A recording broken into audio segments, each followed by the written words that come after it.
বাংলাদেশি হয়ে কেন আজকে দাঁড়ালাম? আমাদের আগে দাঁড়ানো উচিত ছিল, কারণ আমরা ডিরেক্টলি সাপোর্ট করতে পারছি না প্যালেস্টাইনে। যে আমাদের বাংলাদেশ থেকে সবাইকে পুরো বিশ্বজুড়ে সবাইকে সাপোর্ট করা উচিত। আমার আজকে স্কুল ছিল, তবুও আমি জানি আমি প্যালেস্টাইন হয়ে সাপোর্ট করছি। আমি কি করবো? একটি মুসলিম হয়ে এখন কেন স্কুলে যাব?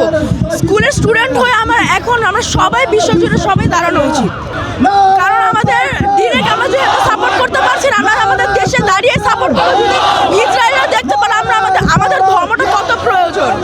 ওয়ালটন আবারও মিলিনিয়ার অফারে ওয়ালটন ফ্রিজ কিনে আপনিও হয়ে যেতে পারেন মিলিয়নিয়ার। মিলিনিয়ার ছড়াছড়ি দেশ জুড়ে, এটা শুধু ওয়ালটেনই পারে। এটা আসলে আমাদের আরো আগে মুসলমান হিসেবে আমাদের আরো আগে উদ্যোগটা নেওয়া উচিত ছিল। আমরা যদি আরো আগে উদ্যোগটা নিতাম, সারা বিশ্ব যদি আরো আগে জেগে উঠতো, তাহলে আজকে আমাদের ভাই বোনের রক্ত আরো কম যেত, আরো কম ঝরতো। কেন আজকে আমরা নিষ্পত্তি হয়ে যাওয়ার পরে আসলাম? আমাদের এই উদ্যোগ আরো আগে নেওয়া উচিত ছিল।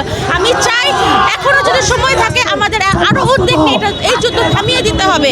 আমাদেরকে ইসরায়েলের বিরুদ্ধে দাঁড়াতেই হবে। এটা আমাদের আরো আগে করা উচিত ছিল। জানাচ্ছি এতে ওদের মনোবল অনেক বাড়বে এবং ওরা এতে আরো সাহস পাবে যাতে ওরা সামনে দাঁড়াইতে পারে। আমরা তো সরাসরি থাকতে পারছি না, আমরা চাইলেও কিছু করতে পারছি না। শুধু আল্লাহর কাছে এইটুকু দোয়া করতে চাই যাতে ওরা সেফ থাকে। আচ্ছা, আমাদের জরুরি বলতে আমরা এখানে যারা মুসলিম আছে, শুধু মুসলিম না, এখানে অমুসলিম যারা রয়েছে, মানুষ যারা রয়েছে, এই যে গণহত্যা, এই গণহত্যা আসলে দেখার মতো না, সহ্য করার মতো না।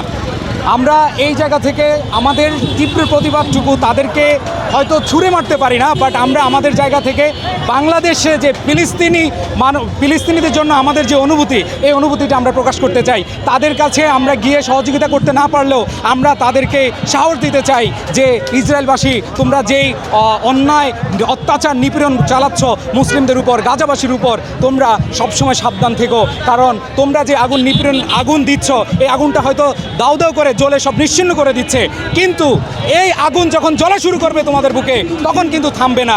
সো আল্লাহ ছেড়ে দেন না, এটা বিশ্বাস রেখে আমরা মুসলিম উম্মাহ এবং মুসলিম উম্মাহ ছাড়া যারা এখানে মানুষ হিসেবে এসেছি, আমরা এর তীব্র প্রতিবাদ জানাচ্ছি।